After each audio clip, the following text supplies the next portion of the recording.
this is playing back. Do you have headphones for this? You never use headphones. Maybe someone turned up the volume and maybe should not turn it up so high. Do you know if it's still getting volume to the stream? So I'm afraid if we... Here's... This is the stream. Yeah. What did you just do? You turned it up. Yeah, so the speakers here, we're getting feedback, and I have a feeling that the input for the stream is not coming from this camcorder that it's coming from. Go to Arcus.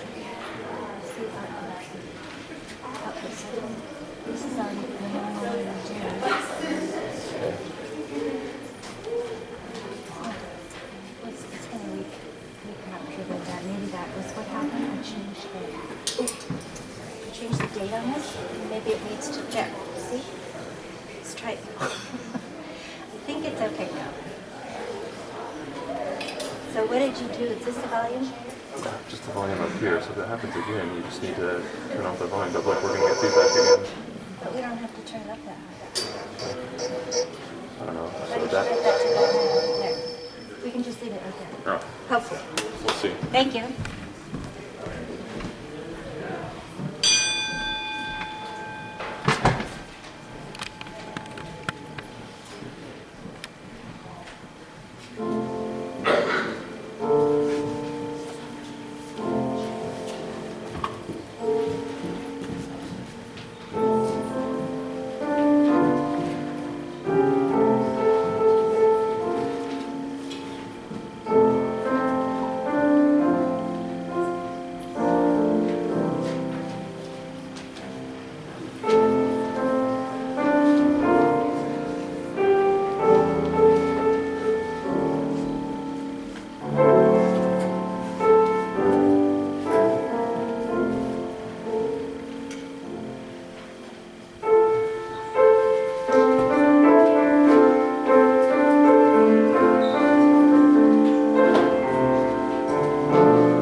Welcome to South Valley Unitarian Universalist Society.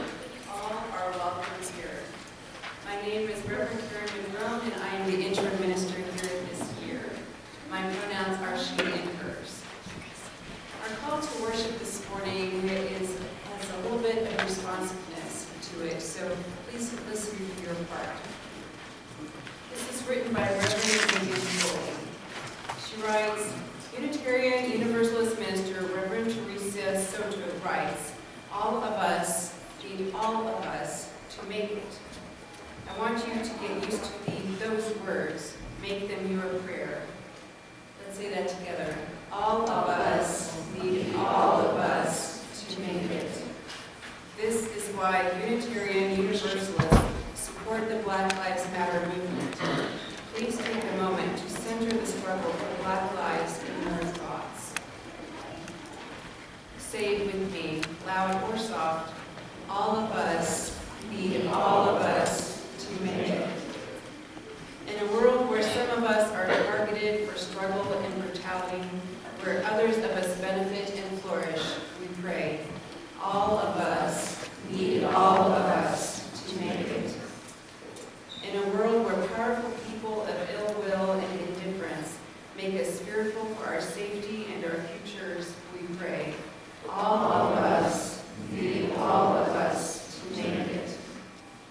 In the excruciating space that lives between seeing and naming and hearing and changing, we pray. All of us need all of us to make it. Make a picture in your mind of someone you aren't very happy with right now. Look at their face in your mind and pray just to yourself. All of us need all of us to make it.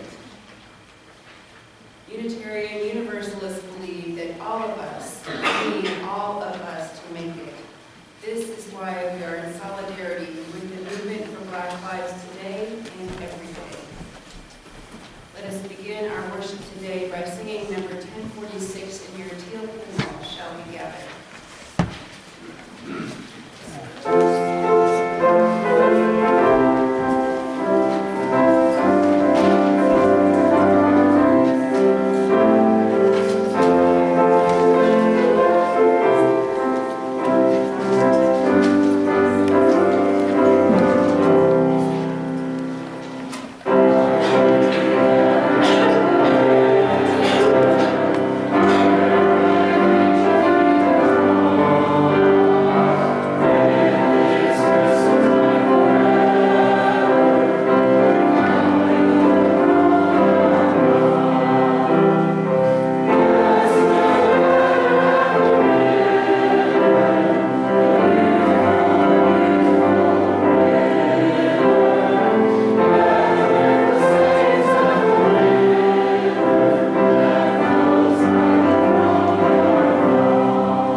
Please join together in saying, we light this chalice with the warmth of love, with the light of truth, and the energy of action.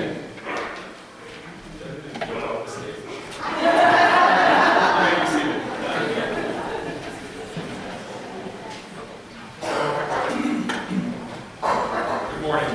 My name is Brian Deming, and I am today's worship leader. My pronouns are him and he.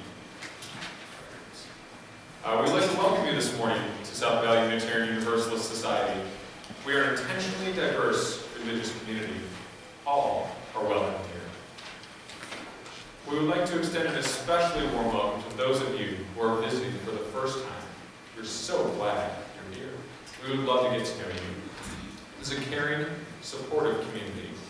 In a chapel at the back the sanctuary, there's a book to write down your joys and concerns. Please feel free to share a joy or concern there. A member of our Caring Circle team will follow up with you. Children are always welcome in the sanctuary during service. They are the voice of the future. If you'd like to have us take care of your little ones during the service, we have a nursery downstairs. We also broadcast the service on closed-circuit TV downstairs in the social hall and in the nursery. After the service, everyone is invited downstairs for fellowship in the social hall. Today, in addition to the Happenings Hub, where you find out about all the things that are happening in the congregation, there will be a ministry fair where you can learn even more about all the ministries and opportunities to participate in the life of this community. As we begin, I ask that you place your electronics in worship mode, meaning buzzing or silent. But please take pictures like I'm about to do right now to all of you, or post to Facebook. We love social media here, but do so quietly. Thank you. I'm going to switch hats. I told Reverend Karen I wouldn't turn this upside down and put a hat on my head. But I also serve as a co-chair for the ministerial search team, if people have not been here to hear these announcements before.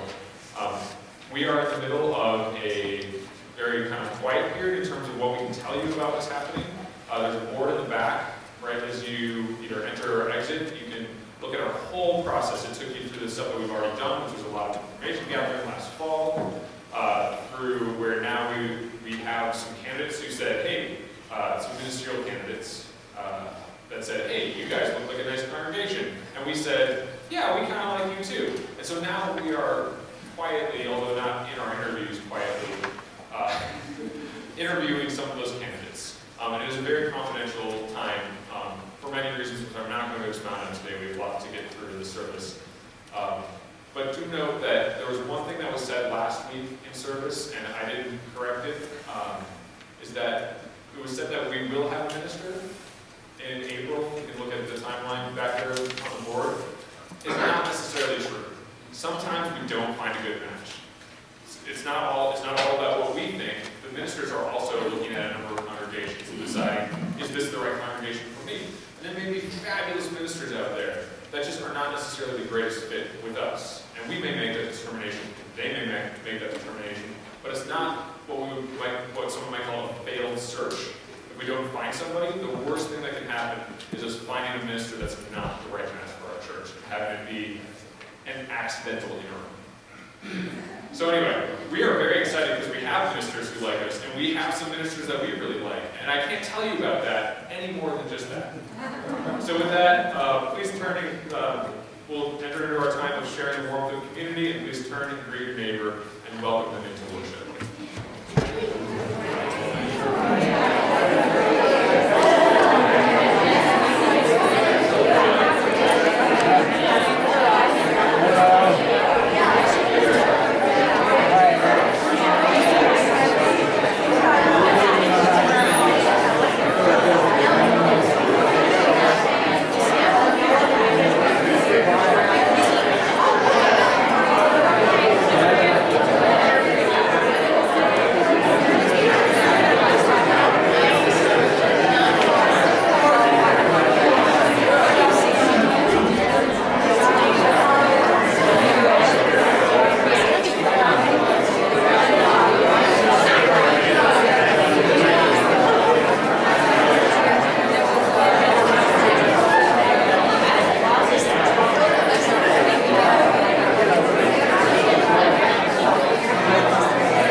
huge fire. And this is the kind of fire that can't happen in cities anymore, because now we know how to be safe with fire in buildings. Back then, there was so much wood and it was a really big fire, and a lot of people lost their homes.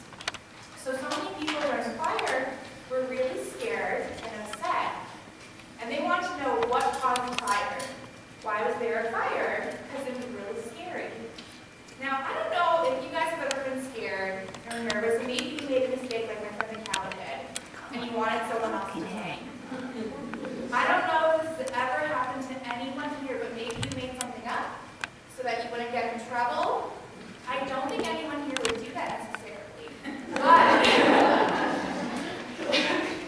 But one time when I was little, my little sister was running through her living room and she knocked over a candle and a car table on fire. And it was really, really scary. However, when my parents talked to her about being safer, she said, oh, it wasn't me, I wasn't even there. And they were like, well, who did it? And she said the Barbies did it. And she maintained that until she was like in junior high. Like, we'd bring it up and be like, Christian, are we going to start a fire? And she would say, it was the Barbies, stop talking about it.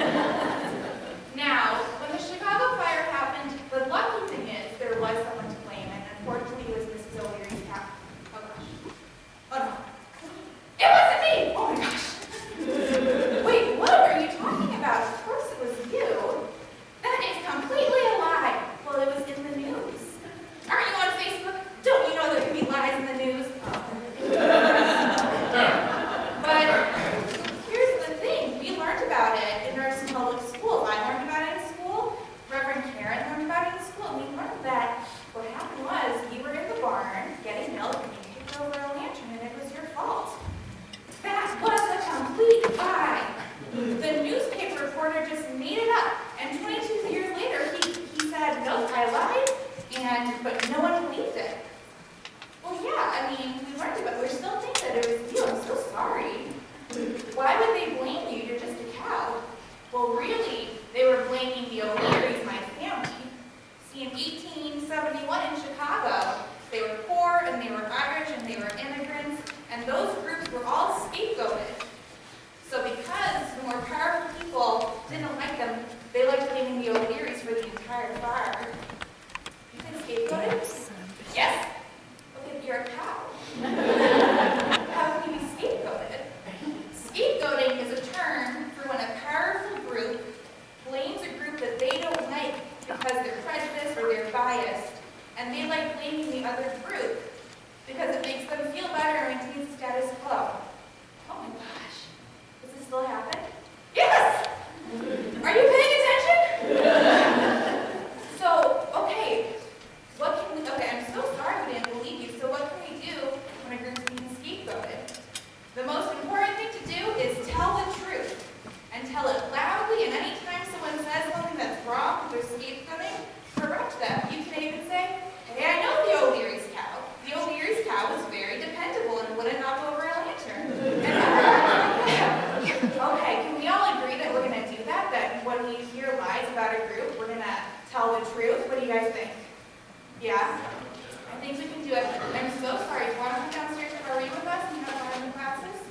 I guess that would make it for things that kind of all right, let's head on out. So here's how we'll give her some time.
Alicia Ford.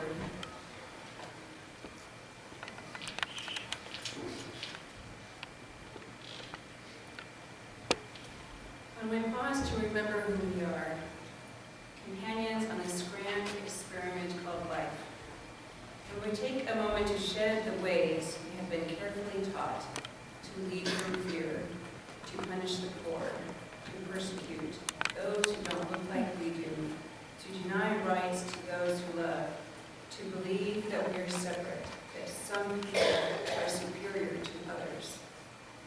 When we take a moment to shed all of that and hear our stories, hear and see each other into existence, into community, when we take a moment to embrace, to practice a different way of being, when we answer the call of love, then we are living into the promise of building the world we dream about. It is beautiful to dream, to cast a vision, to stretch out minds into the future and imagine what may be if we were to build a new way of being, not someday, but beginning again today. Beginning again every day that we have breath. Taking courage with these hands and hearts to make real the dream of a more equitable world, to journey together, seeking to be transformed, even as we transform. Becoming explorers and learners in this world around us, humbled by what we do not yet know, fulfilling the promise of healing a fragmented world, laboring not just in hope, but also in love. In this spirit we commit, in this spirit we gather, in this spirit we pray. At this time, if you would like, you may now speak the names of those people on your hearts, living or dead, that this community might hold in prayer and in love.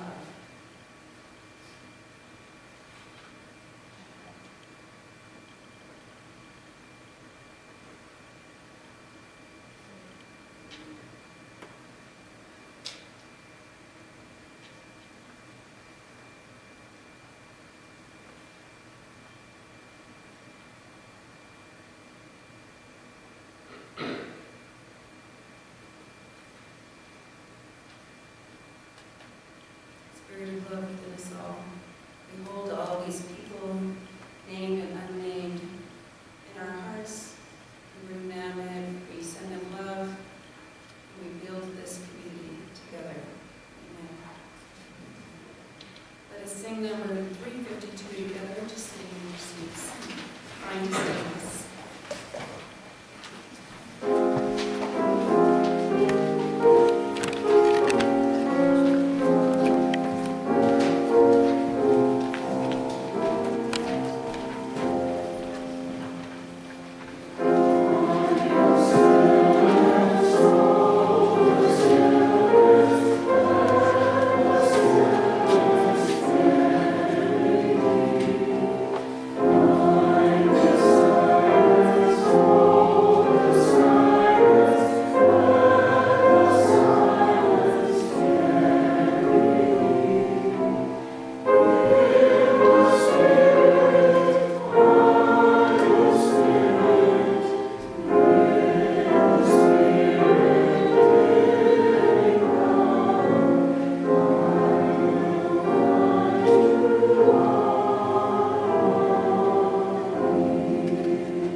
volunteered with RE for most of those years, and I am currently on the board of trustees as our secretary. In the Midwest, I grew up very active in my religion, which was the Church of Jesus Christ of Latter-day Saints. My parents were both heavily involved in church, not just Sunday, but 7 days a week. All of my family and most of my friends shared my religion, and I honestly, deeply loved it. My parents raised me in believing in a very loving God and the power of a personal, unique revelation. As I grew older and began to understand more about the world around me and the people around me, including my own sexuality, I got a lot more liberal, but I continued to claim and to cling to my church. I moved to Utah and attended BYU without 1 ounce of regret and no intentions to go against what my husband and parents wanted from me. BYU was where I met Cammie, my favorite person in the entire world, and the woman who would become my wife. When she and I started dating, I prayed about that, and I felt very strongly that this was okay. This was what my husband and parents wanted from me, that is to say happiness and love. We graduated, continued dating, and I began to dream of our future as wives. By 2015, my family all knew we were dating. That August, Cammie and I went to Ogden Pride. Among other things, I collected pamphlets from churches, as I knew that even though my dream was to stay Mormon with my future wife by my side, I was curious about LGBTQ affirming churches, including the Unitarian Universalists. I took the pamphlets, read them a little bit, and then set them aside to just keep dreaming. 3 months later, the LDS Church redefined their policy on same-sex couples and their families. The details don't matter, because the message to me was very clear. No matter how much I wanted them, they did not want me. But I'm not the kind of girl who is willing to accept that. My heavenly parents were too important for me to just give up on religion. So I picked up those church pamphlets again, and I started to research. For better or worse, I love to research. So I spent the next few months digging deeper into Unitarian Universalism than I probably should have. I read the 7 principles and the 6 sources, of course, but I also read the church's history, messages from the president, the function of a board, social stances by the UUA, the concept behind religious exploration, the curriculum to OWL, blogs by former Mormons attending UU churches. I think one day I even started to read the minutes of a congregational meeting from some church meeting. That's when I realized I should probably take a little break. The LDS faith has something somewhat akin to our 7 principles. They are called the 13 Articles of Faith.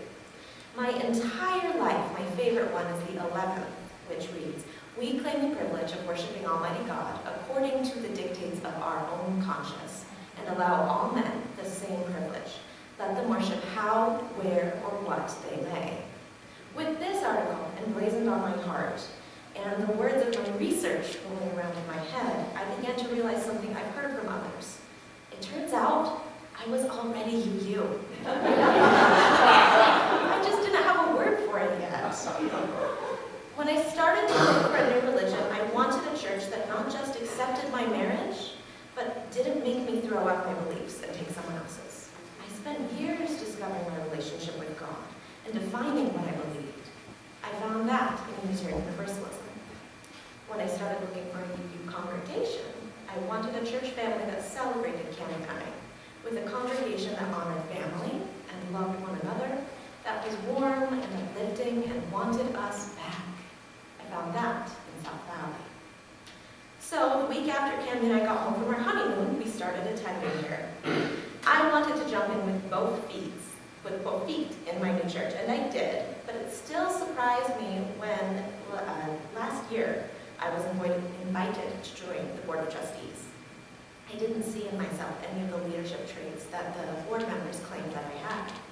But I love this religion, and I love this congregation, so I accepted, and I realized being on the board makes me a better Unitarian Universalist, because I understand things about how a congregation lives and moves better than even those months of research could have shown me. I'm glad to participate in a deeper way with board members who all understand how to hold one another up. If you are considering serving on the board, as we do have some openings right now, but you're worried about any part of it, that it might be too much work, it might be boring, that was what I thought. Or especially if you think you're not good enough, please talk to me or talk to any of us, or come observe our next meetings. They're always open to the community. I can't promise what your answers will be, but I can promise we will have snacks. I'm not going to hide my pitch for the new board members, just like I'm not going to hide why I'm here. I love Unitarian Universalism, and I love the way South Valley lives it. I can be here today because members before me, including many of you out in the audience, have served long enough to make SVU-US into the community it is. And I choose to be here because I'm excited to continue the work for this beloved community. Thank you.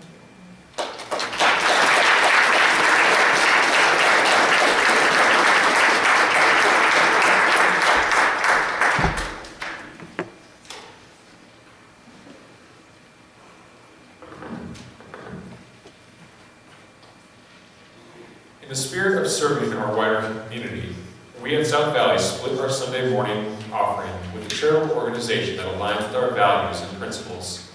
For January and February, we have chosen National Association for its Advancement of Colored People, and NAACP, Salt Lake Branch, and NAACP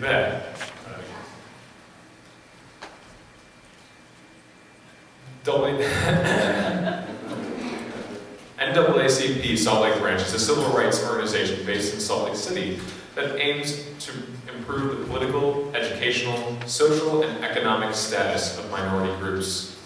They work to eliminate racial prejudice, to raise awareness of the adverse effects of racial discrimination, and to take lawful action to secure its elimination.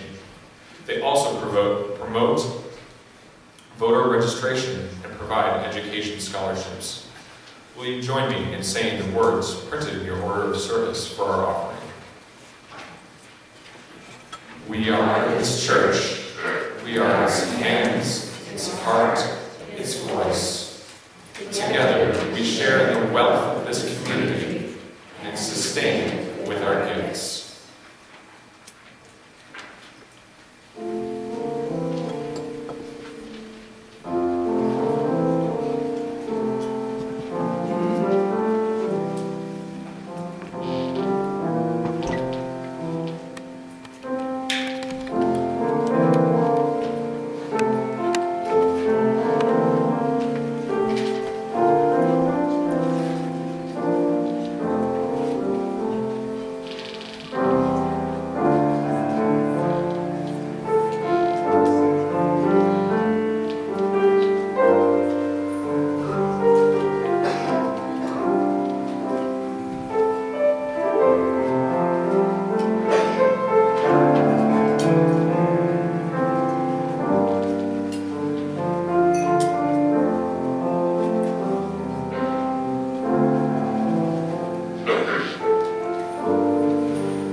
Please join me in the spirit of this blessing. Love through us, through all of us here, multiplies, blesses all that we have, all that we give, and all that we receive. May these gifts be a blessing to South Valley and to the NAACP. Thank you.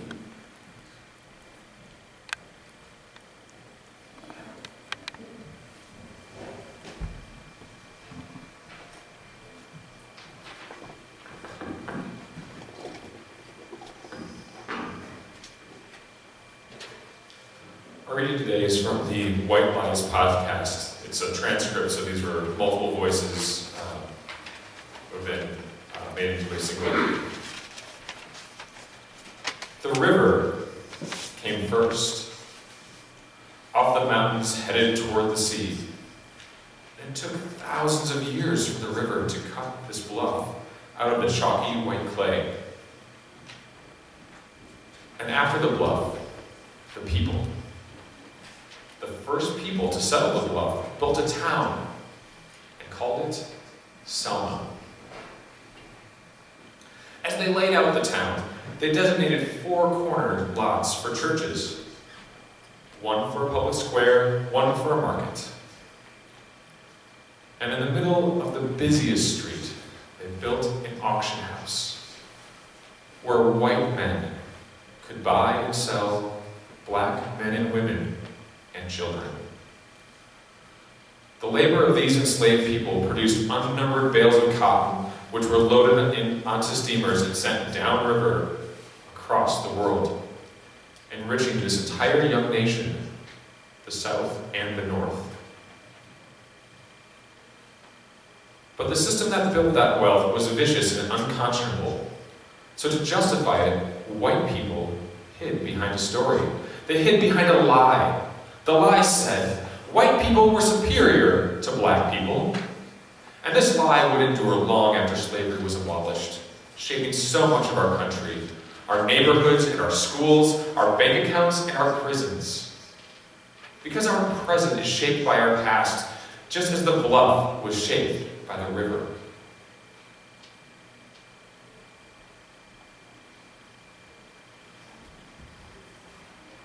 In Selma, it always comes back to the river.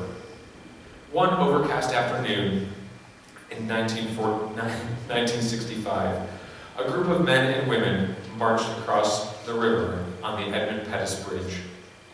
Awaiting them on the other side was an act of violence so shocking that it forced many Americans to see the brutality of the lie, to say, "This is not the country I want to live in." One of those people was a man named Jim Reed, who a couple of days later found himself with 2 friends standing in front of a restaurant, just as the street lamps were coming on, wondering whether to turn left or to turn right.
That was beautiful.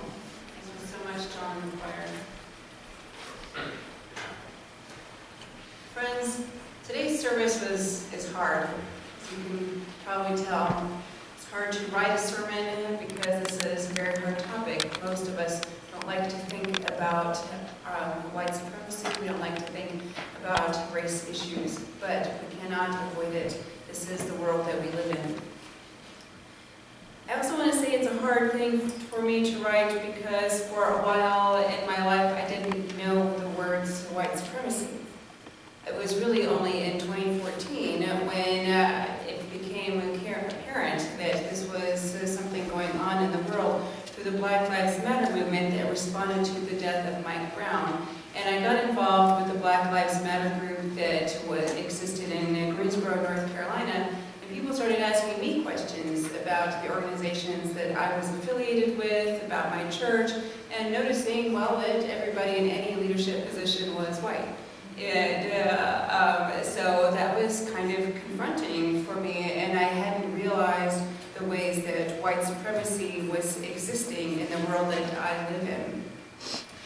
So I never thought about how there were, and it could be argued, still systems that reinforce the concept of white supremacy.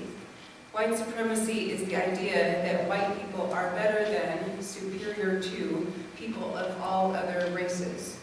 Systems of white supremacy work to keep white people in positions of power and will work to maintain those systems. That is what they are built to do, and that is what they continue doing. When people say, oh, the system is broken, other folks remind them this is doing what it is intended to do.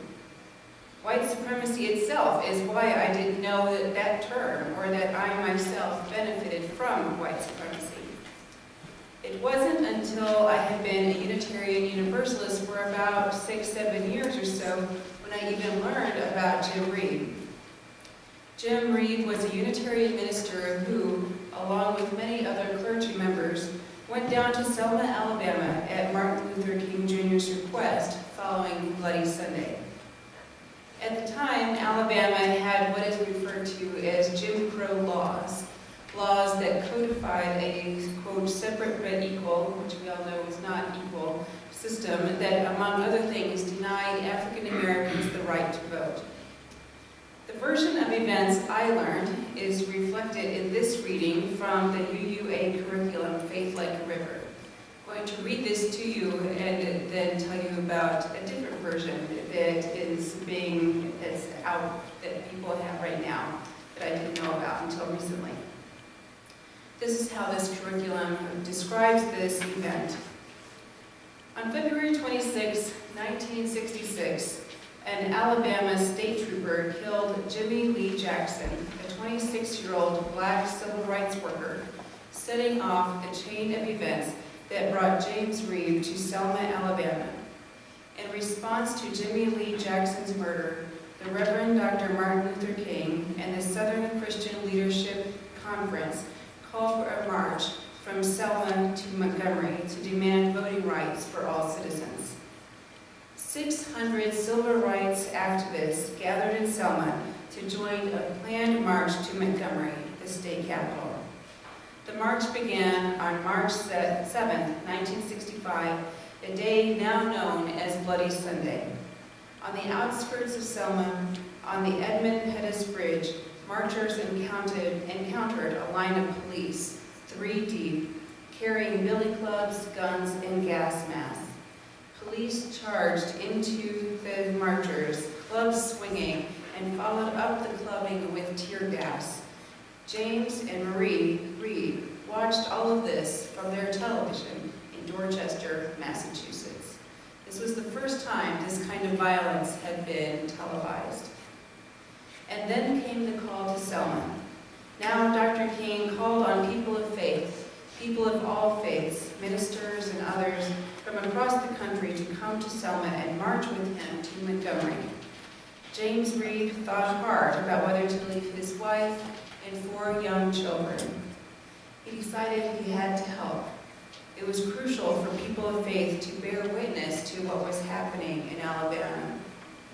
He bade his family goodbye and boarded a plane, joining about 100 ministers from the Boston area. James Reeb was with thousands who gathered on Tuesday to march, but were, again, turned back at the Edmund Pettus Bridge. Reeb and others decided to stay in Selma and try again on Thursday.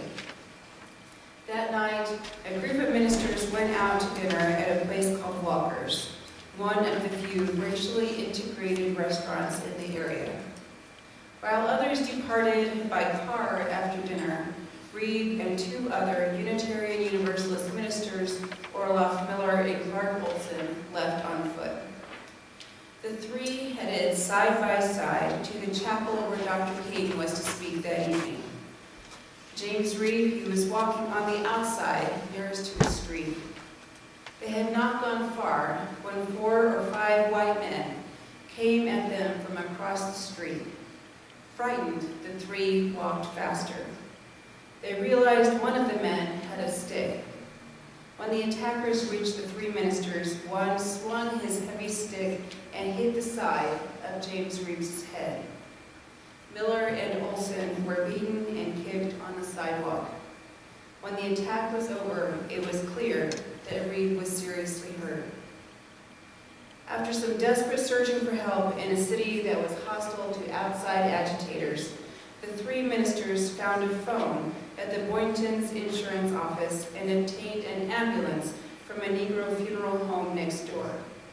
Badly hurt, Reeb needed to get to the hospital in Birmingham, where there was a neurosurgeon. Miller and Olson accompanied James Reeb in the ambulance, which was driven by an African-American man. A police car escorted them through Selma, but dropped away and refused to accompany them once the ambulance reached the city limits. Just outside the city, the ambulance got a flat tire. The vehicle was surrounded by a threatening crowd, so no one dared get out to change the tire. The ambulance drove back to Selma on the rim with the flat tire flopping. Finding a place to make a phone call and find another ambulance was difficult. Few black people in the city had phones. They finally found a phone at a radio station where the driver had once worked, and they called for another ambulance. They transferred the very ill James Reeb and set out again for Birmingham, this time reaching the hospital where surgery began immediately on Reeb. News traveled quickly that James Reeb had been beaten and was in critical condition. In sharp contrast to the media silence which had greeted Jimmy Lee Jackson's death 2 weeks earlier, the evening news all over the country carried the story of this white Unitarian Universalist minister who had been attacked in Selma. President Lyndon Johnson had been notified in the White House, and he sent a government airplane to take Marie Reeb to her husband's side.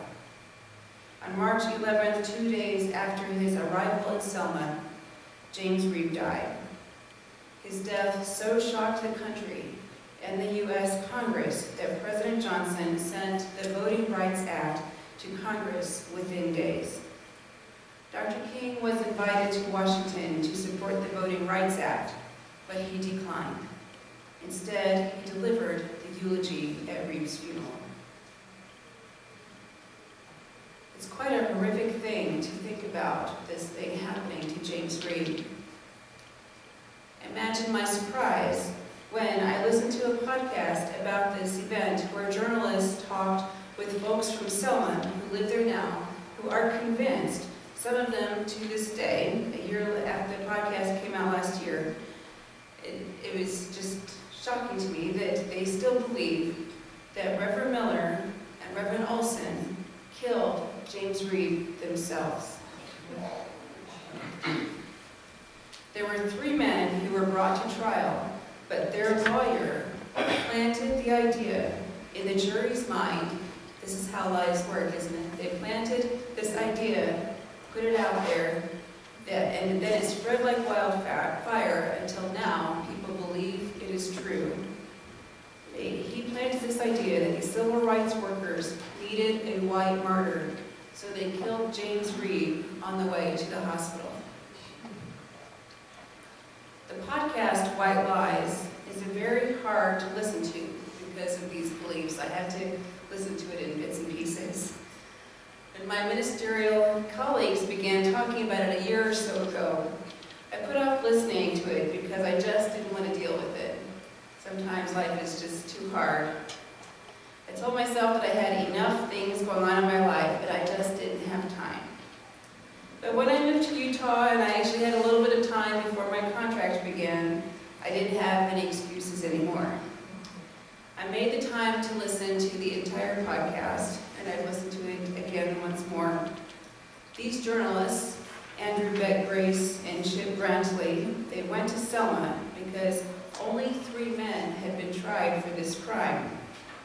They were acquitted.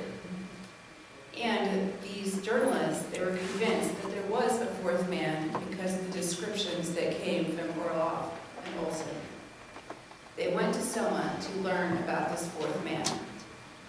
Towards that end, they interviewed many people, and they did eventually get the information they were looking for. I won't tell you the result, because I think that it's still important for you to take the time to listen to it if you would like. But it is a very well done podcast. If you prefer, then it's also in the transcript. But it is a very fascinating read about this particular time and how people are still living through that. The very beginning of the podcast begins with this question. What if you found out that a story you believed so strongly, something you and the people around you had staked your lives on, what if you found out that story was a lie? I think that's a really powerful question. The way this story was perpetuated about James Reeb being killed by civil rights workers was because of white supremacy. If you can believe that one race is superior to another one, if you can believe that with absolute certainty, then it's not too far-fetched an idea that Reeb was killed by someone other than the men who attacked him on the streets of Selma. Some of the people interviewed had a hard time changing their minds about their relatives and members of their community. They had believed the lies so long that they couldn't imagine something else. An insidious lie, a cultural lie, like white supremacy, takes hold of our imaginations and keeps us from seeing what is really happening. The thing is, white supremacy as a system has never gone away. We can lie to ourselves and think it has, but the reality is that it is always there. Because we people here in the North American culture have been conditioned to believe it is true. We have to work hard to remind ourselves that it's not true. This is a lie we have been told. Some of you this past Friday went to see the movie Just Mercy. It is based on the book of the same name by Bryan Stevenson, a civil rights attorney. It is about the so-called justice system and how it is inherently unfair and discriminatory, particularly to African Americans. The stories that both the defendants experienced and Bryan Stevenson himself endured as a black attorney are quite horrifying. Michelle Alexander, in her book, The New Jim Crow, Mass Incarceration and the Age of Colorblindness, details how this country outlawed slavery, but then created a system of laws that specifically applied to black men and particular crimes that only applied to black men. If you prefer film, her movie was made into a documentary called The 13th. I highly recommend it. When I first began learning about the horrors of the justice system, I was in shock.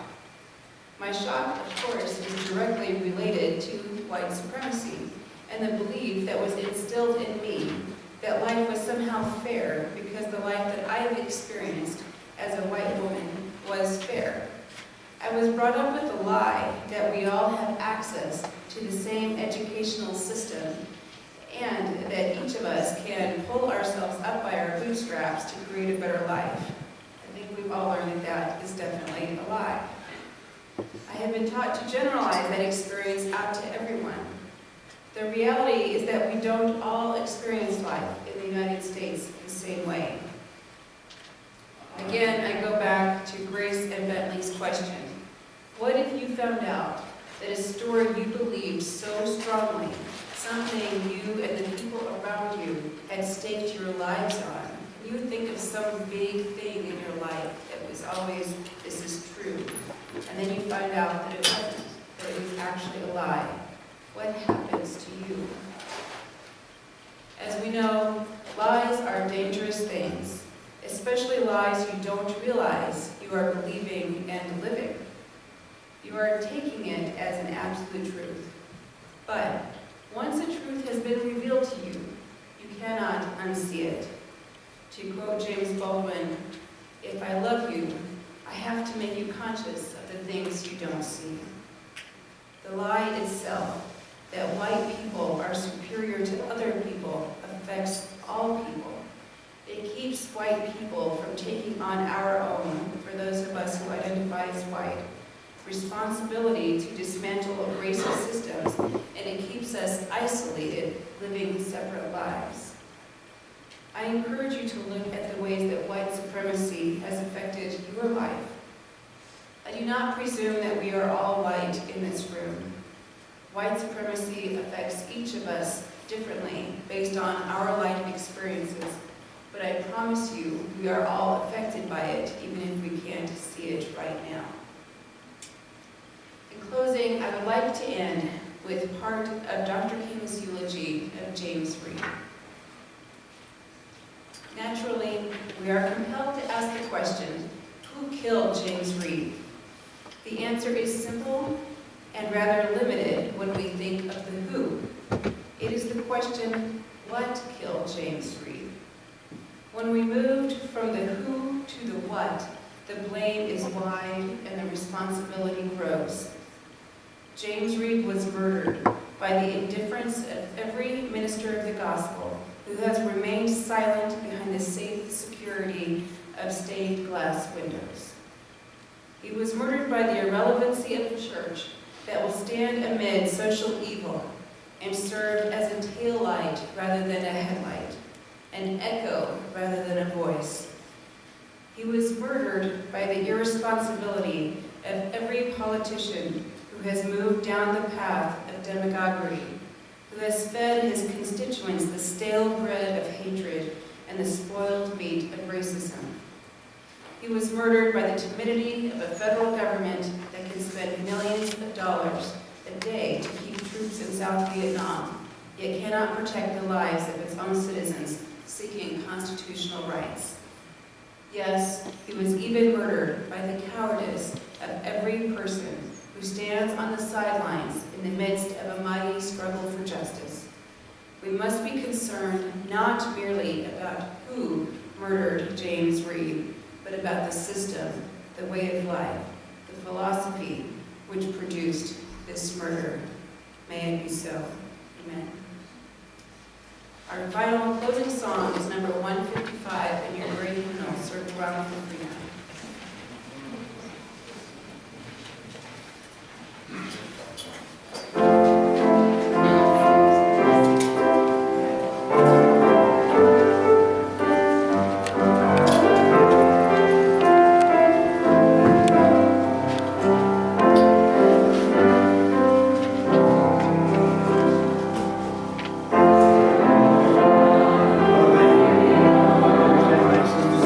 Yes,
They are printed in your order of service. I highly recommend that you are reading them.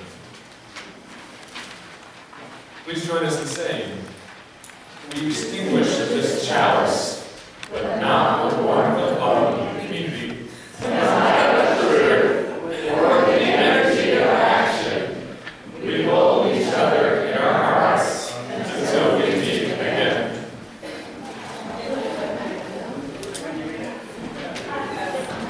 As we go forward into this week, please know and remember in your hearts at all times, we are one